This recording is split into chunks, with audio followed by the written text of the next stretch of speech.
there with you. So welcome everyone to our I-CBT Fridays discussion group. We are so happy that you are joining us today. For those of you who are new, we're a group of clinicians who get together on Fridays and we discuss I-CBT and learn together this program for helping clients with OCD.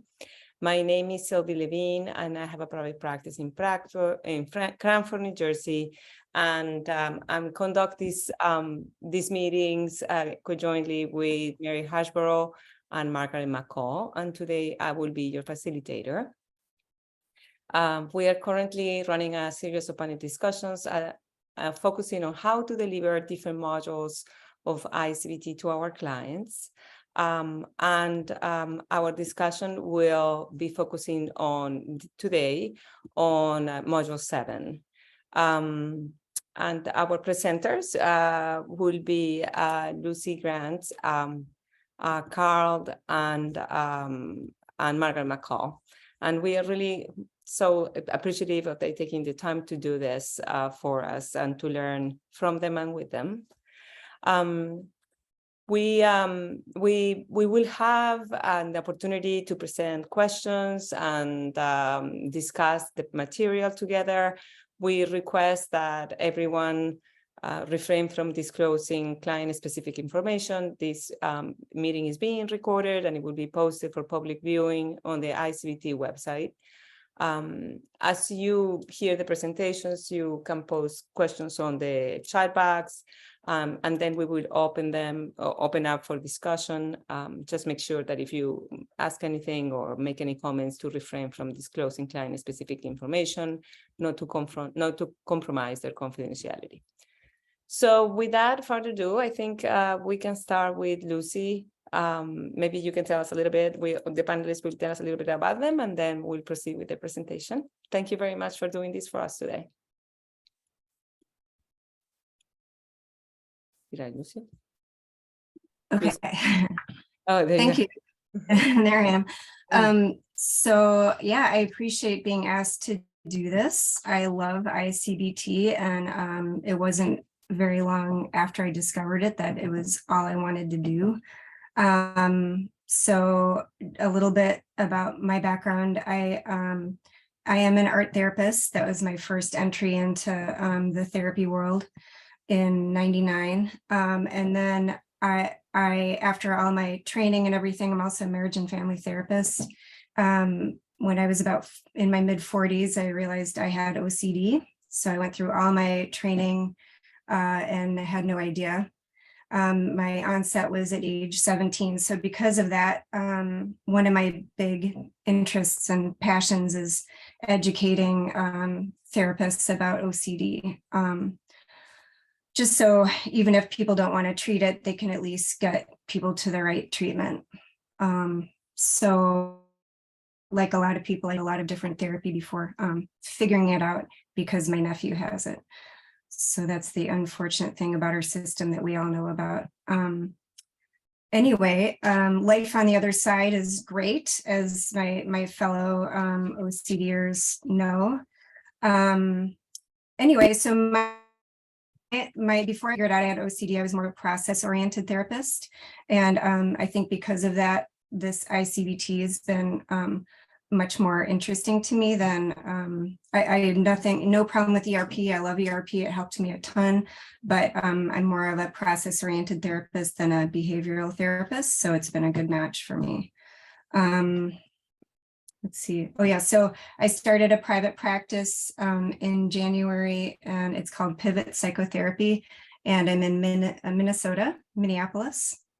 So I guess that's probably enough about me. So when I was asked if I wanted to do this, I really right away was thinking I wanted to do 7 because I love talking about the bubble and I love the metaphors. But it was funny because as I was getting closer to this this time, I was like, oh, how do I present 7? And I think it's because I have a very like I tend to introduce it pretty early on in my work with clients. and then weave it in a lot. So I don't have a really set way of doing it. But the other thing I realized was if I go into presentation mode, it's going to be very formal. So I decided to do a role play. So my local I-CBT therapist friend, Tracy Lewis, was kind enough to pretend my pretend therapy client. So I'm going to try to share my screen. Is that what I do, Silvina? Just share my screen and okay. Yes, I You think can share, yes. Okay.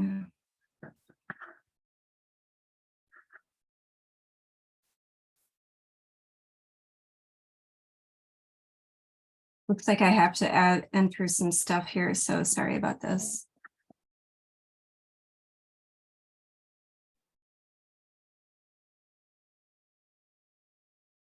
It's saying I have to quit and reopen Zoom. I do not know then. Mm. We could do other Okay. intros if you wanted to do that and then come back. Oh, Yeah, that's- should we do that? Okay. Okay. yeah. So, Margaret, you want to go next? Sure. I'm Margaret McCall. I'm a licensed professional counselor in Columbus, Georgia. I joined I-CBT either late January or February of last year. So I've been learning and practicing for the past year. I'm in private practice by myself, Columbus OCD Clinic, and my practice is dedicated 100% to OCD. Every once in a while, I'll take on a phobia client because I feel like I can treat them pretty quickly and get back to treating OCD, primarily because I'm the only OCD specialist within a 100-mile radius. So one of my passions is, after seeing so many people show up after years and years of therapy and not knowing they have OCD, one of my passions is to go to local universities and train graduate students in their psychopathology class. And as a matter of fact, I was doing that this morning before I rushed back home 45 miles to do this presentation. So this morning I actually trained a consultation group, and at some point I might do consultation or training on I-CBT, but right now my passion is just to help people get the diagnosis so they can get treatment, whether it's ERP or I-CBT. I just want people to know, if this shows up in your office, this is what it is. Either learn to be a specialist or refer.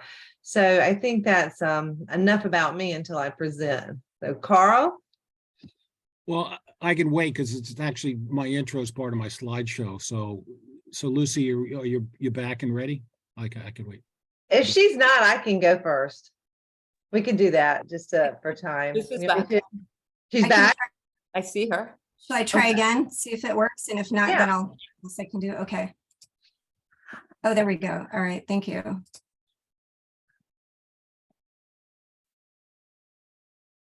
Okay. So there we go. Can everyone see this? Yes. Yes, we can.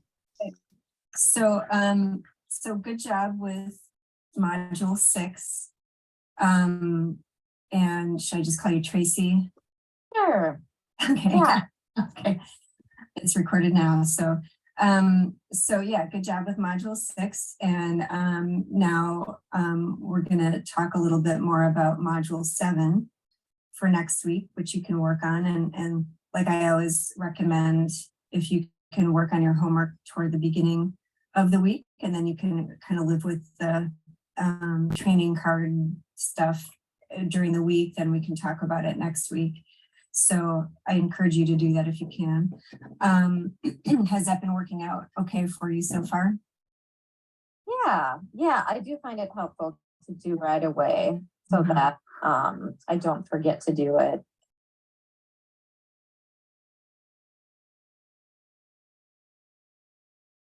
We lost the audio, Lucy. Lucy, we lost the audio.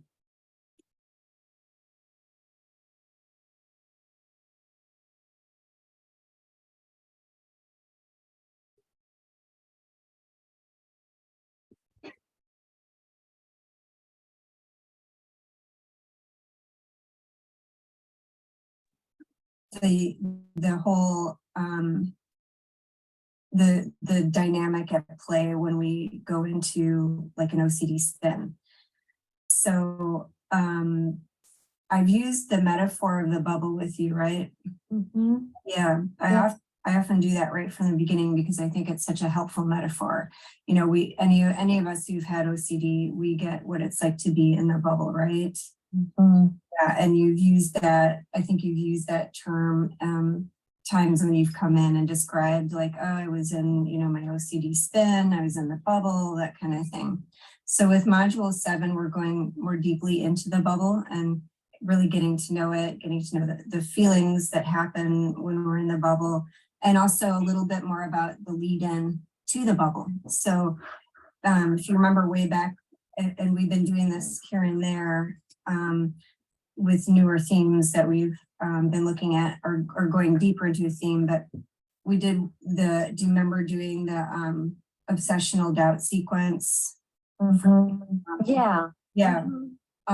So we're looking more now at and then we did this story in module 3.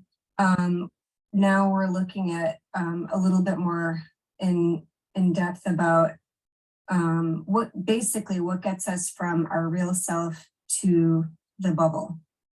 You know, because a lot of people with OCD will say, I know it's not real, but it feels so real, right? Run. A lot of people will go over a manhole or a bump or something and realize it's just a bump, but then a minute later it's like, but what if it wasn't, right?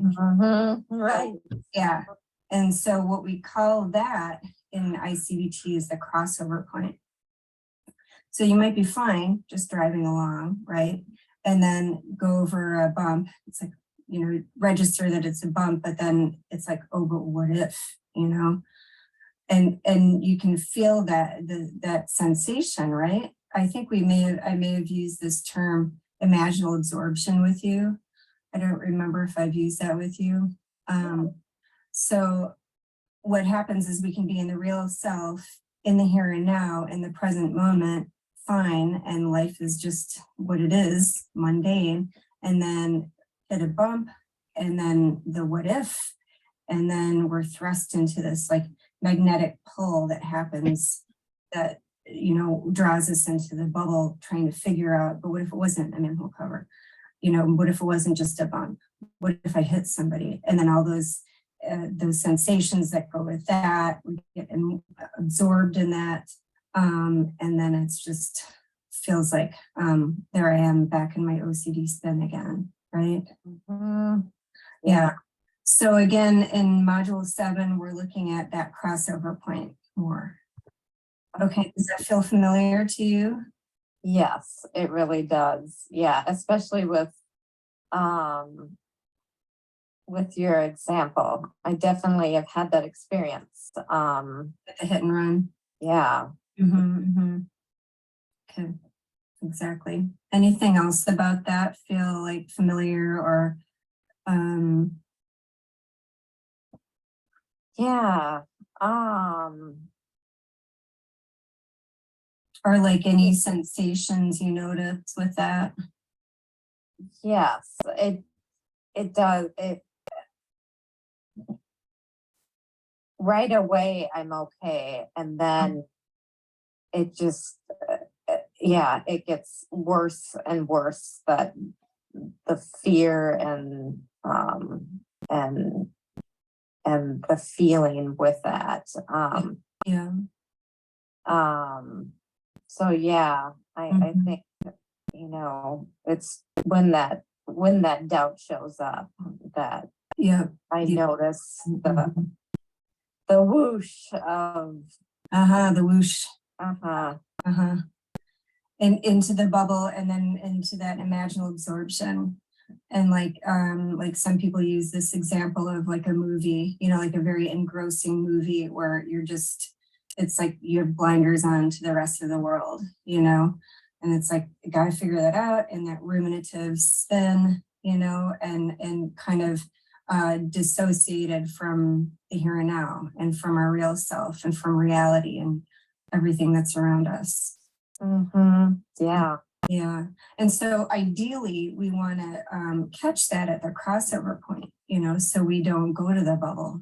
That's what we're, again, kind of highlighting with this, is like, how do we start to notice. And I remember those sensations myself where it was like, well, I want to research, you know, and then sometimes at some point when I started to understand more about the whole dynamic at play, I would be like, okay, I'm just going to do it. I'm just going to do it. But it felt like more of a choice, you know, I'm going to make a choice, conscious choice to do this in session. Of course, we, you know, want to avoid that, but you know, it's great to just at least see it, right?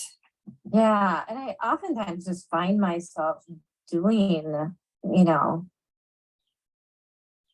doing the compulsions and don't even realize, you know, don't even realize it.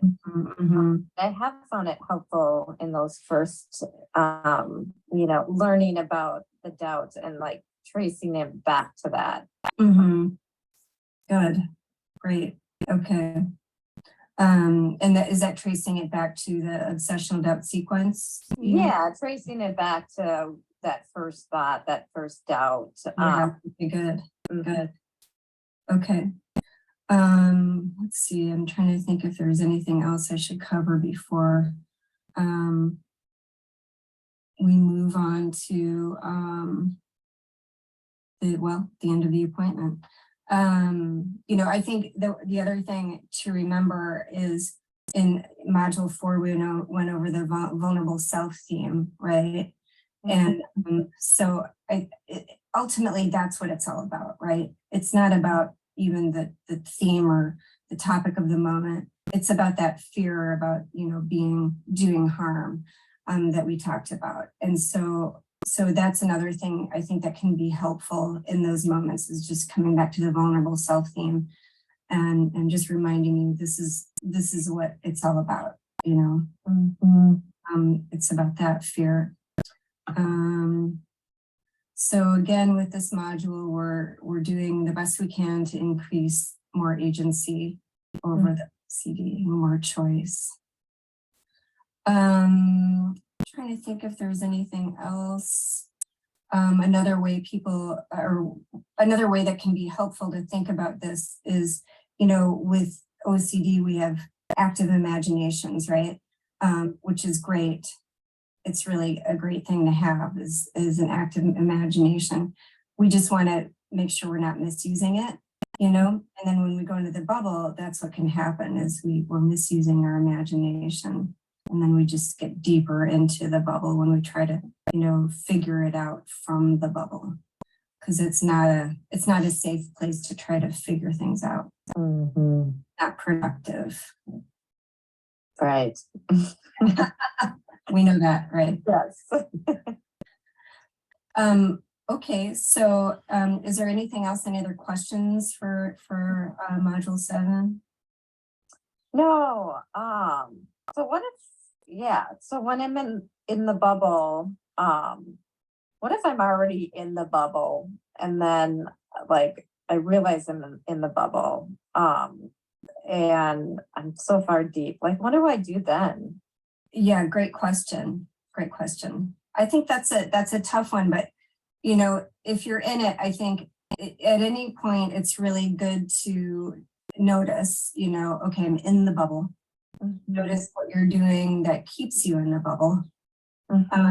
And you know, I think at these times it can be helpful to engage in kind of values-based activities, you know, so notice what you might be avoiding in your life, people you might be avoiding, do your best to get back at that, you know, so at least you're keeping things moving, you know, like, so sometimes people will, the tendency can be to want to just like sit there and ruminate, you know. Yeah. But yeah, or like lie down on the bed and ruminate, you know, I got to figure this out. So I like to say, at least if you can, let's say, if you're in the bubble, at least you can, hey, you know, clean the house or whatever you're avoiding doing, you know, or play with the kids or, you know, that kind of thing. Then at least you're engaging in your life and giving your brain a break from the thoughts. Yeah. Okay. Yeah. Does that make sense? And then just keep noticing where that, you know, what might be happening that's keeping you there. It might be that you're doing some testing, you know, compulsion. How do I feel now? That's a pretty common one. Mhm. Mhm. Right, yeah, Yeah, and just again, notice that that's a compulsion. okay. Yeah. Okay. Any other questions? No, Okay. Well, all right, then I will see you next week.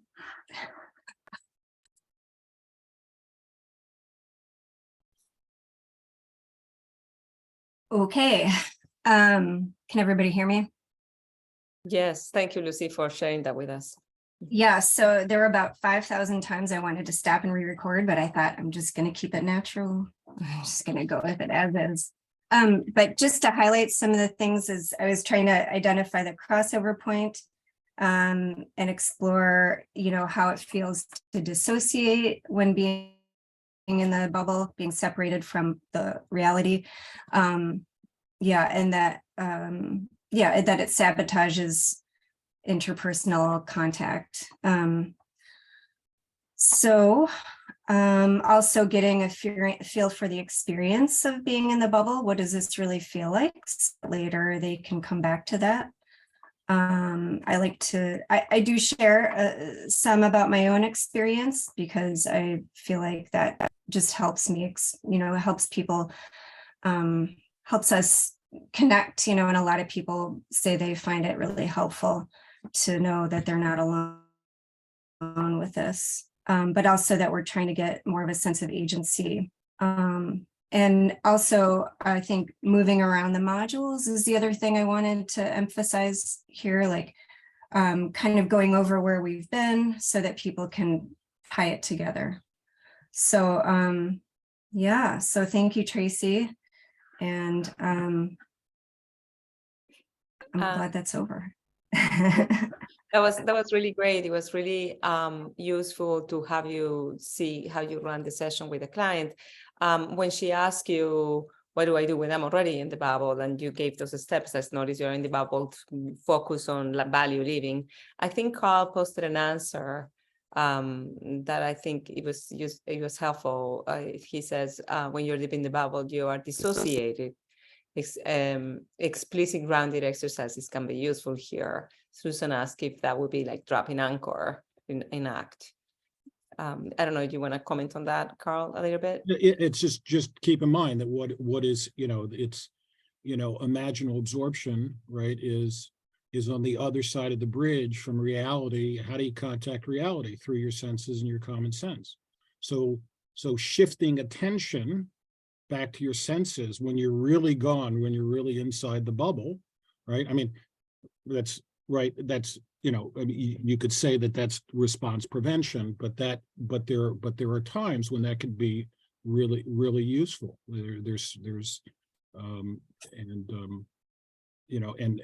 it can sort of be a reset by which you can then step back and sort of see how you become inferentially confused. Yeah, thank you for that. That's a great suggestion. Yeah.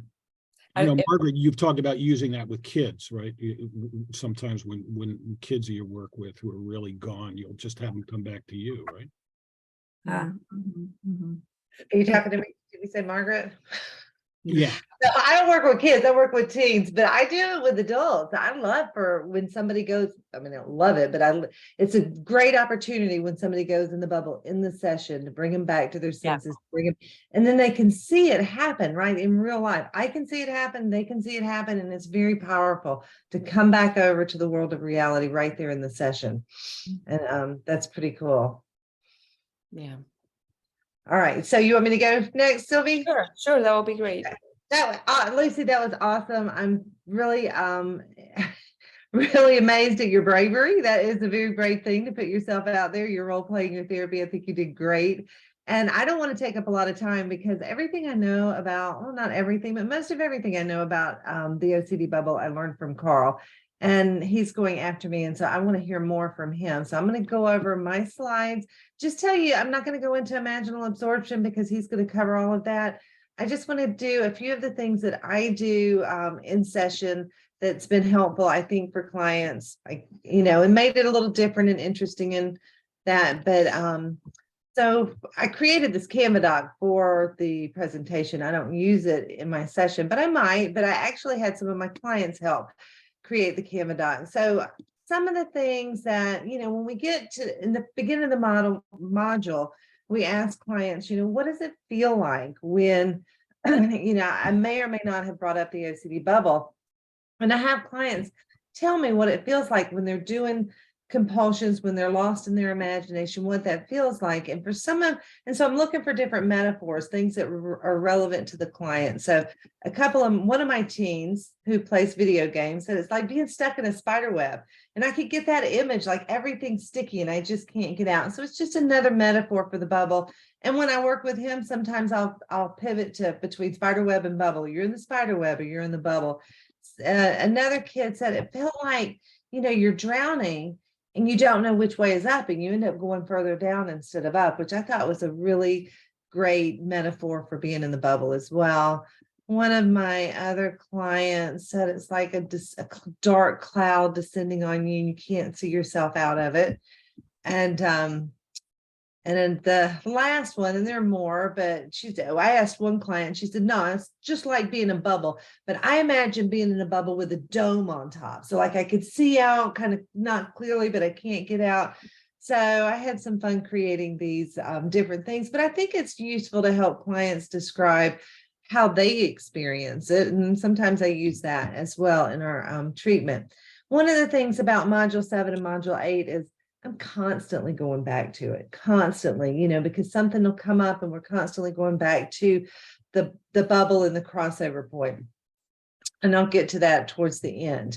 But the other thing that I like to do before I get to the actual steps of not crossing over, sometimes I've already gotten to that before we ever get to Module 7, but I like for clients to brainstorm and look at their OCD and how does OCD actually sabotage the very thing you're trying to prevent from happening? And how does it make you less secure? And it's pretty easy to answer, or make you more stressed out because they know how it feels to be in the OCD bubble. It does make them more stressed out, but how does it sabotage? So while I was creating this slideshow, I was actually talking to my clients and they were giving me examples. And that's what I have them do. I go over other people's examples and then they give me examples, like a mother who fears being negligent because she has a dirty house. She cleans all day with no time left to spend with her children. So these are written by my clients using their own OCD. A man, I guess my clip art was copyrighted or something, is not on here, but a man worries about harming someone with his car and is so preoccupied checking his mirrors that he's not paying attention to the road ahead of him. A teen worries she'll say something weird around her friends and they won't like her. So she doesn't say anything at all, making her hard to like or to get to know or to be personable. A woman worries, and these are all my clients and their statements, she is never in the moment and enjoying life, all the while checking to see if she's in the moment and missing life. Student fears a bad grade and spends hours writing and editing her essay until they have edited all the creativity out of it. And so those were just some examples. I like to highlight, we'd like to talk about what it's like to be in the bubble, really get an idea of what that feels like for them, how OCD sabotages, how that sabotages their main goal in the first place. And the book gives several examples in there about, you wash your protective barrier off your hands when you wash your hands so much, and then you're more prone to infections. But I also, to me, this was like a bell going off when I read in the book, there's always certainty before the doubt. And my clients will say that, like, I know I'm not a pedophile, but so there's always certainty before that, but like Lucy talked about, there's always certainty.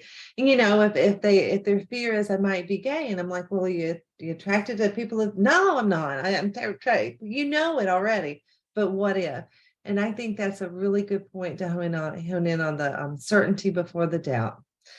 How I do it in my session. So in session, I have this Canva, and you can annotate and write in things. So I'll come back to this over and over and over again. So here's here you are in reality using common sense and your five senses, everything's fine. And then you get a trigger. So say seeing a knife.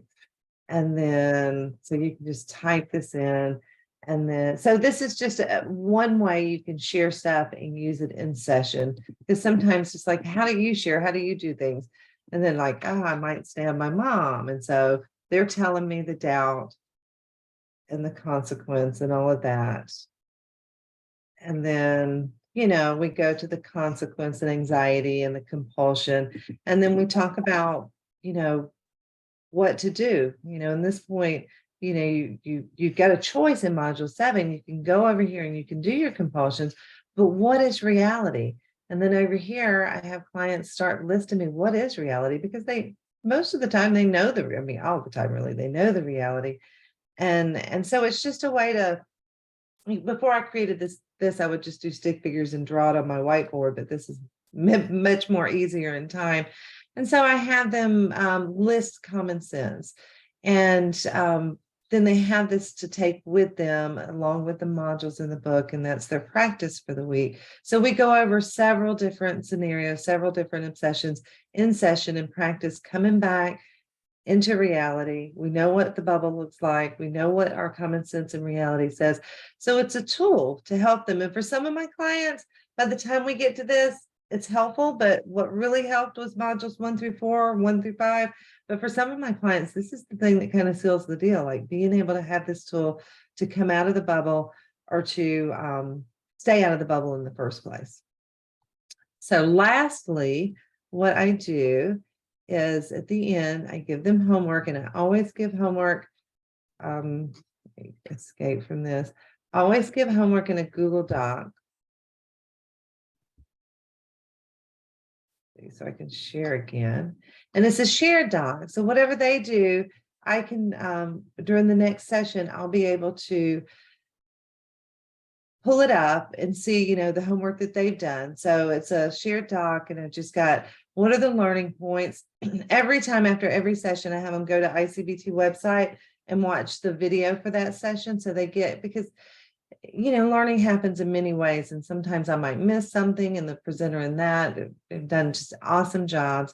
You give them the steps to the crossover point, and then I ask them to go in and write down during the week, write down your experiences. And there's about 10 boxes they can write down. What was the thought that put me on the bridge? If you moved back to the world, on what basis did you do that? And if you decided, did you eventually stop the compulsions? Which are basically the questions of the book. So it gives them an opportunity to really process. And I ask them, I say, you don't have to do this during the day necessarily, because people are busy. But at the end of the day, take 5 or 10 minutes and write, like journaling. So it's been a real useful tool. I do it with most every session. I have the sessions broken out into shared Google Docs. And those are the important points and the things I use in my therapy sessions to kind of help with module 7. And I'm going to give it to Carl because I want to hear what he has to say. It's great. Yes. Any questions that came up, Sylvia, do you want to address, or? No, there were some comments that Fred presented in relation to if the client is asking how to get out of the bubble, that we have to address is like, are you actually going deeper, right? That's what he presented. I don't know if Fred wants to kind of phrase that, or if you want to take that. Yes. Yeah, no, I mean, we have to understand that going to the bubble is in order, why does a person go into the bubble in the first place, right? They go into the bubble to resolve an obsessional doubt that is not based in reality. That's why a person goes into the bubble to start with. So when a person asks, how do I get out of the bubble? Then you have to be careful that that question is not a continuation of the same problem that they already have created by going into the bubble. That's how OCD deepens and deepens, and how the person gets deeper and deeper into the bubble to start with. They think they're solving something, well, they're not, you know? So they have to, like Carl said, go back to the senses, because there is no problem there. By you having dismissed your senses in the first place is how you ended up in the bubble. And I would add to that, make a mental note. If I talk to clients, make a mental note, like, what is happening right now? You're in the bubble. How did you get there? And how can you stop yourself? That will end. The feeling will end. It won't last forever. make a mental note. How can you prevent from going in there again in the future? That's the key. You want to stop people from going into it to begin with. Because once you're into it, you basically fell for the trick already, you know. So it's not as simple as then saying, okay, now I'm going to get out of it. No, you already taught yourself that there was a problem to start with. So it will end. It won't last forever, but the more you try to do to resolve it in that moment, the longer it will continue. That was the point I wanted to make. Yeah, thank you. That's very helpful. And I would also add to that having the thought, I'm in the bubble, is your first toe out of the bubble. Yeah. Recognizing that you're in the bubble is the beginning of the way out, right? Right, is being you're getting enough distance, right, to be able to sort of know that you're on the other side of the bridge. Right? So that alone is the start. All right, shall I go? Yes, please do so. Okay. All right. I have about 7 hours of slides for a 10-minute talk. So because module 7 is by far my favorite, and I think the most important module. Just by way of introduction, can you guys see my screen? Can you? Yes. Yes. Yeah, okay. So so I realized I first became aware of I-CBT from an email from Kieran in 2011. And for the next 7 years, I thought that I-CBT stands for I can't believe this works, which was, you know, basically, oh, this is arguing with thoughts, trying to get certainty. That can't work, until it was like my 4th run in 2018 to take a look at I-CBT and then apply it to myself, being a person with lived experience, that it was a watershed experience, both personally and clinically. Whoops, let's see here. What? Oh, whoops, there we go.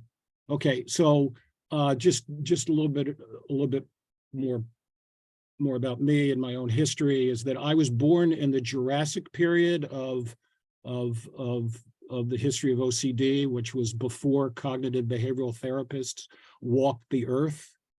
And you know, that my OCD first showed up in the early 60s. And this is a date that everybody should know, which is that 1965 is when Victor Meyer did the first ERP at Sussex Hospital in England. And you know, and that was really the dawn of the modern OCD treatment era.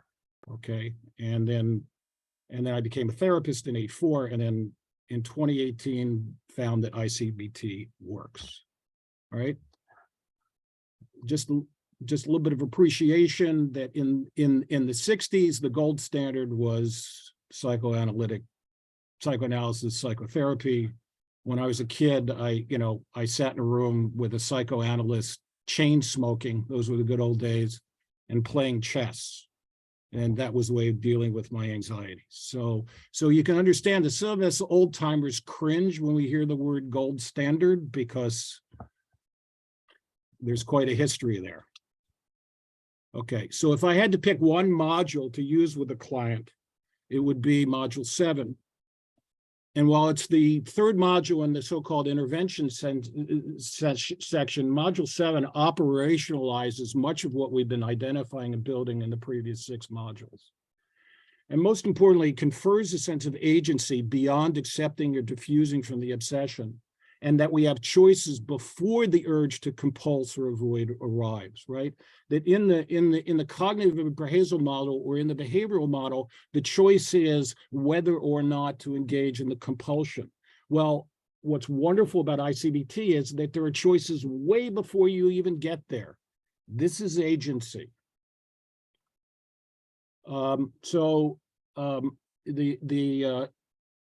The bubble is one of the 3 important metaphors that are in module 7. By the way, for those of you that are coming to ADAA next month, we're going to have some presentations on I-CBT. I'll be handing out I-CBT bubble buster buttons that will hopefully help to spread the word and become conversation pieces. So you get a free button if you show up at ADAA next month. So, all right. I think that this has been mentioned, but one of the things that really sort of helped me understand and sort of shifted the way in which I understand is that the OCD bubble is a dissociative state. And, Fred and I have had many conversations about, dissociation versus inferential confusion, and ultimately these are sort of inseparable, all right? But I think it's useful to understand that imaginal absorption is one of the 3 subscales in the DES, in the dissociative experiences scale, right? And it is the one that's most associated with OCD. And in fact, there is a strong relationship between OCD and dissociation that is independent from childhood experiences and trauma, right? It is a form of spacing out. And I will show you that there's some experiential exercises to demonstrate the dissociative nature of the OCD bubble. And that, as other people have said, it's best to learn how to catch the crossover point and stay out of the bubble to begin with, and to realize that you have a choice, that I'm just not going there. All right. I have a patient, by the way, who said that his kids can tell when he's in the bubble because they will say, "Dad's spacing out again." It's an observable mental state where he's gone. All right. Okay. This is, this idea that it's a self-reinforcing process. Once you go in, it's like the Roach Motel. It's hard to leave. You're indeed sucked into something, and you're sucked into the world of imagination. Whoops.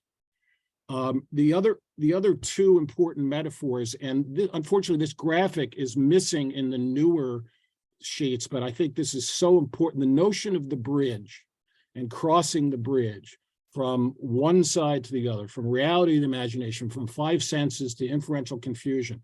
I think that this is a really important metaphor here, right? To sort of catch that, and it presents a possibility of catching yourself on the bridge, right?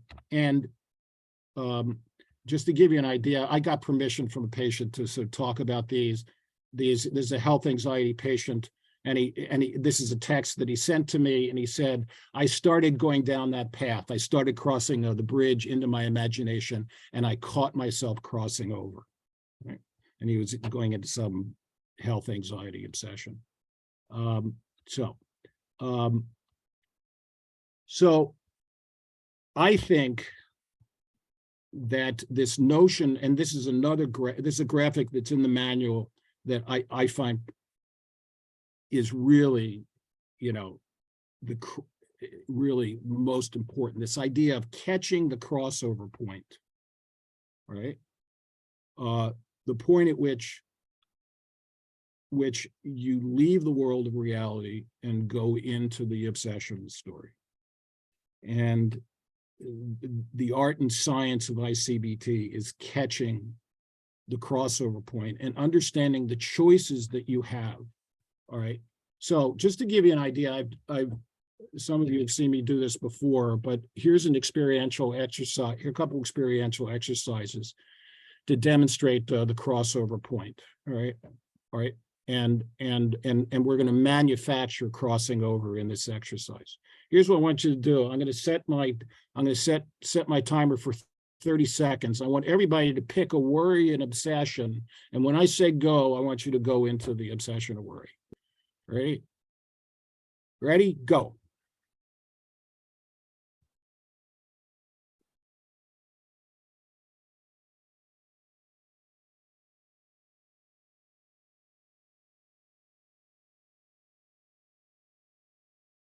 Okay, come back.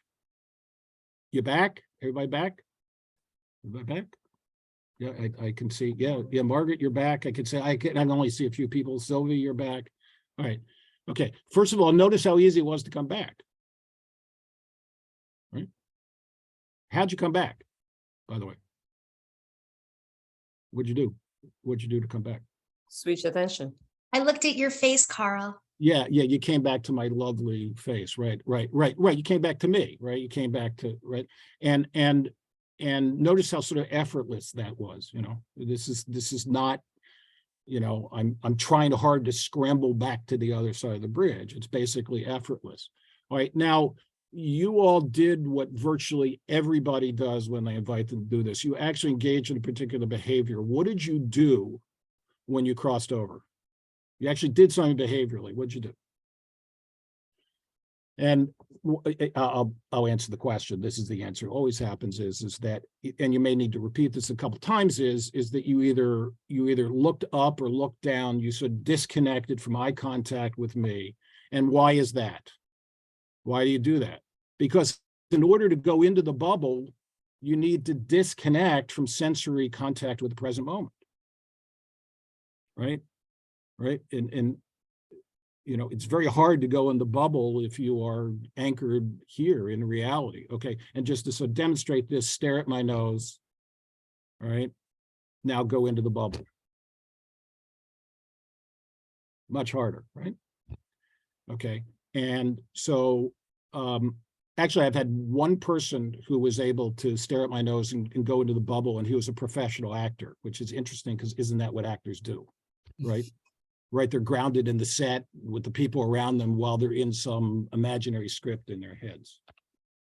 All right, so there are other experiential exercises which I like to do, which is to do either the lottery or being on a desert island with your favorite celebrity that you have a crush on.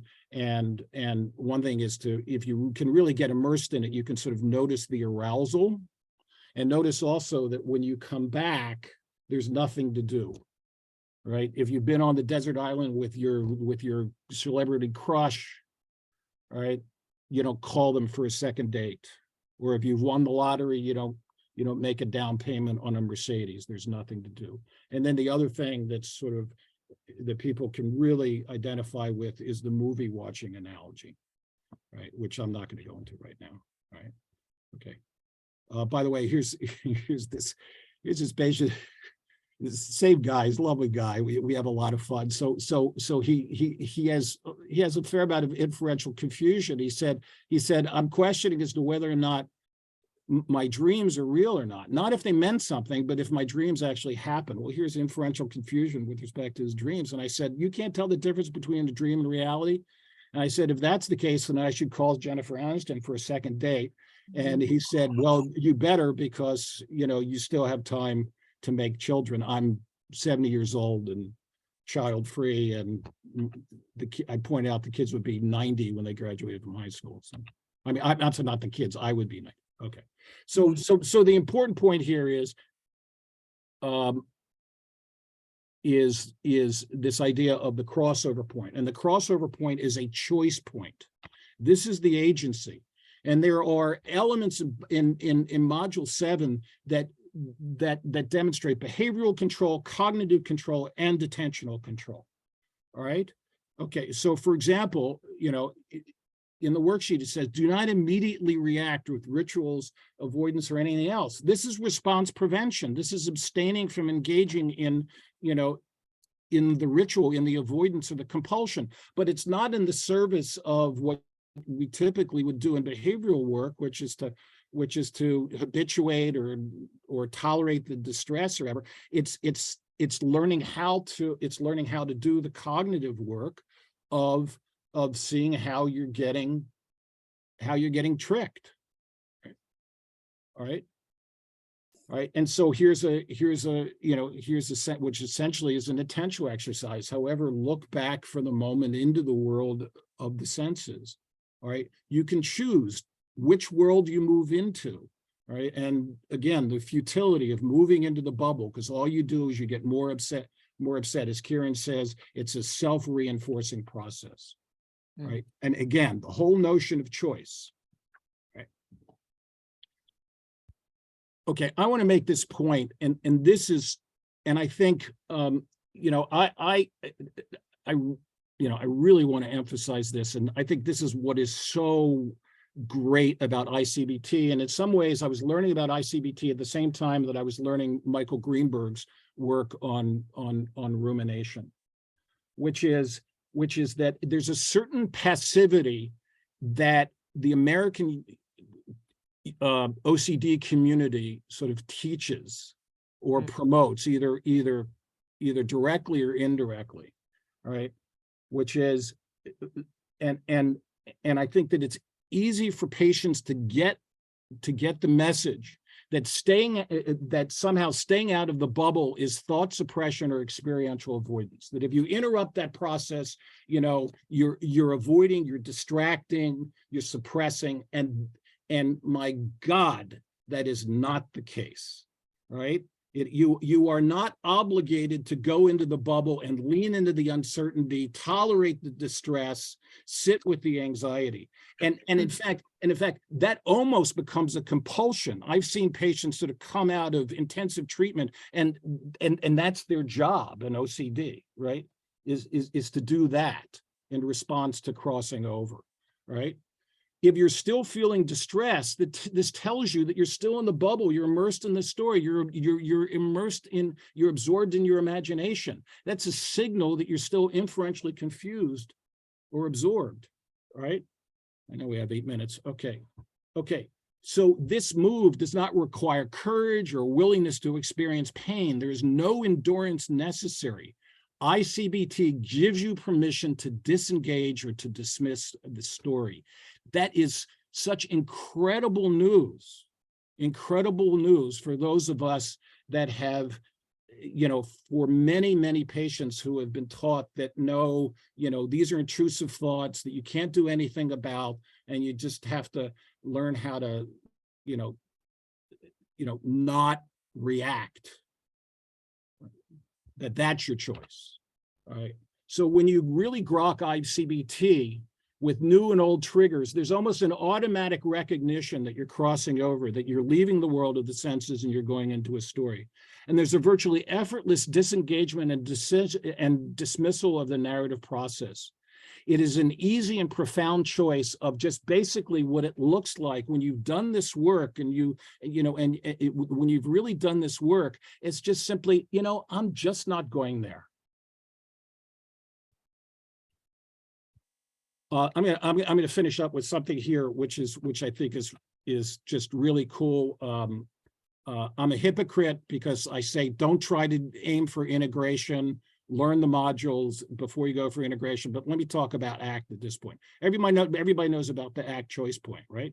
Right, which is towards versus away, towards values or away from values, et cetera, right? Everybody knows that, right? Okay, now Kevin Polk came up with the ACT matrix, and I just want to point this out for those of you that are sort of drawn to ACT. Take a look at the ACT matrix, and what Kevin Polk did is he has the towards versus away, and then he came up with the y-axis, right? The y-axis is the difference between 5 senses experiencing and mental experiencing. We could put mental experience in there is imagining, being in the imagination. And that it is important to sort of do that work of making that distinction as it is between towards versus away, right? And in fact, he introduces the vertical line with a pen exercise. Everybody knows the pen exercise from OCD. And basically the pen exercise is experiencing the pen from the standpoint of the senses, and then putting the pen away and imagining the pen and seeing that difference between imagining the pen and actually experiencing the pen through the senses. All right, so listen to this. This is so cool. 9 times out of 10, when I'm facing a client who is deeply stuck, it is not just that they are stuck, but rather that our work together has been too unbalanced in favor of the horizontal line, and not enough work has been done along the vertical line. All right. So one way of looking at this is that learning how to stay out of the bubble or get out of the bubble, to not cross over, it facilitates the possibility of more likely engaging in values-based behavior. I think that's so cool. Okay, I'm going to finish with this. This is this poem that was that was posted yesterday, which is just so inspiring. And I think this sort of summarizes this is what I-CBT is all about. It's a voice that only lives in the dream. I am fooled no longer. I choose awakening. And that's what we have to offer. So stop there.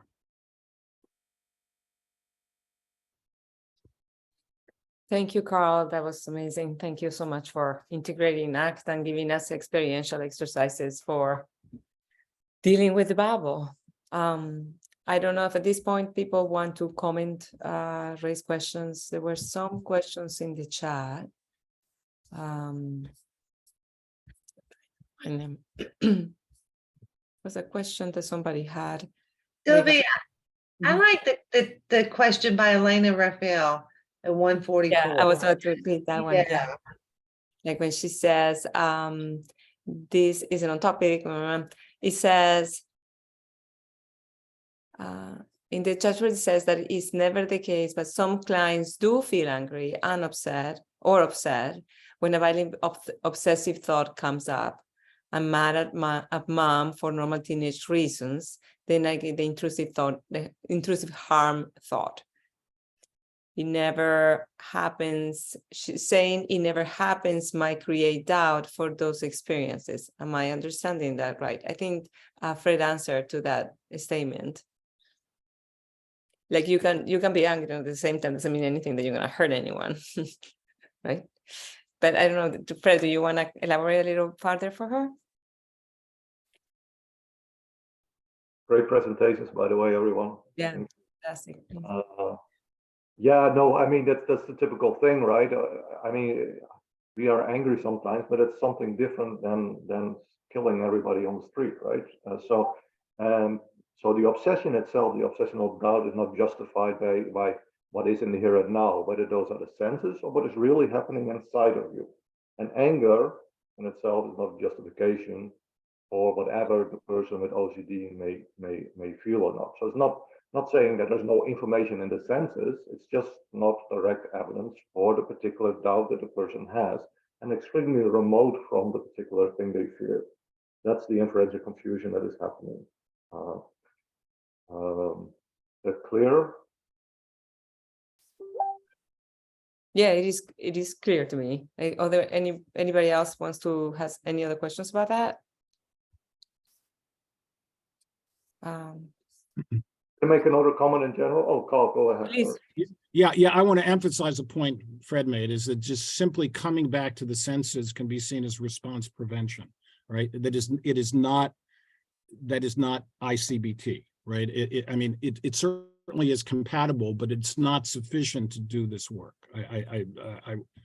I agree with that completely, but I think it is something that can be compatible with and fit in and can be useful for people as sort of a direct experience. Yeah. Let me take that a step further. Like when you transpose an auto model onto I-CBT, you're naturally going to limit the meaning of what going into the bubble means within I-CBT, which is broader than just response prevention. When you look at the obsessional sequence, we have the vulnerable self theme, we have the narrative, which in turn creates the obsessional doubt, which in turn creates the consequences, which in turn creates the compulsion. Going into the bubble is not just doing a compulsion.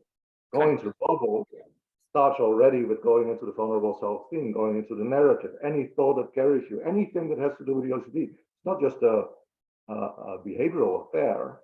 It's going to the bubble is a cognitive affair first and foremost. It happens far beyond the response in a behavioral model, which is at the far end or somewhere. Going to the bubble is throughout the entire obsessional sequence and even before the obsessional sequence begins. And that's important to realize. It's much more than just preventing a response. It's preventing OCD in its entirety, which includes cognition, which is not really part of the behavioral model, right? So you can see if you transpose the ERP model, behavioral model, onto the bubble concept of the I-CBT, they're extremely limiting what going into the bubble means. Just one other comment briefly. We started in the end of, or actually I started end of 2000s. We started looking at the role of dissociation, and especially the role of imaginal absorption in relation to I-CBT, in relation to inferential confusion. And what we found there is that a certain overlap in terms of the concept of inferential confusion, because you're naturally going into your imagination, being absorbed into it, till the end process of a cognitive confusion, where you give credibility to something that is basically in the imagination, where you should not really be giving the credibility to, which then, without realizing that you're in imagination, keeps the compulsions going. So the idea of imaginative absorption is an important one. And it's part of the idea of inferential confusion, but it's still a cognitive process first and foremost, which then leads you to get absorbed into something. That's another emphasis that I wanted to make. When we try to disentangle the concepts. Dissociation in itself as a disorder happens with a lot of intense emotions. In OCD, with OCD, that's part of that. Obsessions are intense things, so naturally start feeling dissociated. But there is something with this imaginal absorption that happens along with it. You know, if you're more, maybe there's a propensity towards imaginal absorption to a certain extent, which makes inferential confusion more likely to occur. We don't know exactly yet how they relate to each other empirically, but conceptually, yes, sure, they're related. But again, it all starts with this cognitive confusion. It's a cognitive confusion that then leads up to an experiential confusion as well. That's another point I wanted to make. Thank you. Fred, could you just, I'm on a lot of steroids and antibiotics right now, so if I don't make sense, could you, what you said a minute ago about the OCD bubble starts way before the sequence, can you clarify what you meant by that? So let's say I'm like having a good time, no problems, and suddenly I see a child on the street, and then suddenly I start thinking, oh, maybe I did something to the child. That one thought, maybe I did something to the child, that's the one that carried me in the bubble. That can happen at that particular thought is part of a lot of different things. It's part of the narrative, it's part of your vulnerable self-esteem. It's not just a response to something, it's something I engage myself with. I'm having the thought, I'm moving along with the thought, that is going into the bubble. So it's not just the response of now I'm going into the house and do a compulsion, right? It's just the fact that the thought occurs already means that you're going into the bubble. That means it's also a cognitive affair. It's not just a compulsive affair, meaning it is the obsessional doubt of in itself, you know, or a form of the obsessional doubt that carries you into the bubble. Okay, that's how I understood it too. I just wanted to check. All right. Yeah, believing the thought is what makes you compulse. You wouldn't compulse without the cognitive piece. Just having the thought or telling yourself that you have done something, perhaps, that is moving into the bubble. You already are in the bubble at the moment you have the thought. Right.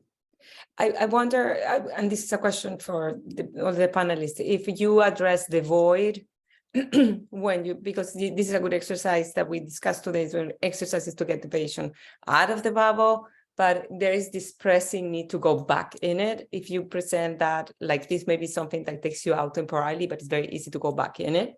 Is that something that you introduce in this module or later on?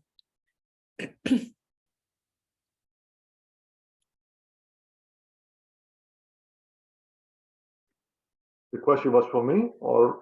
For like whoever felt like I because my experience is that these experiential exercises to get the person out of the bubble sometimes are effective, but it's very easy for the client to get, like they kind of, you see them coming out and then all of a sudden you see them going back in. I'll take that. I'll take that. Here's how I address the void, and it can happen. Part of it because it's so unfamiliar, because there's so much of a habit of sort of sliding into the bubble, right? And so you know, so there's something different happening both behaviorally and cognitively, and that it can feel, that there can be a kind of almost emptiness or a pause or whatever it is. What I like to say is that that's right. That's not an emptiness, that's a space. And it's a space that's created where you can do something different, which is namely to not go into avoidance or compulsion, to come back across the bridge. right?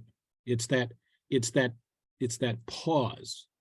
It's that allows you to do something different. And you know, and to learn how to sort of welcome the novelty and the weirdness of it when you first start doing this work. Right. Is that it's an opportunity. It's not a bottomless pit. But That's lovely it does happen. I mean, it's lovely that the idea that space. What I tend to do is just emphasize that it's, you know, reality is pretty mundane and there isn't usually a lot of this going on, but in the bubble, there's a lot of this going on. And it's those alarms that make us feel like we have to go there.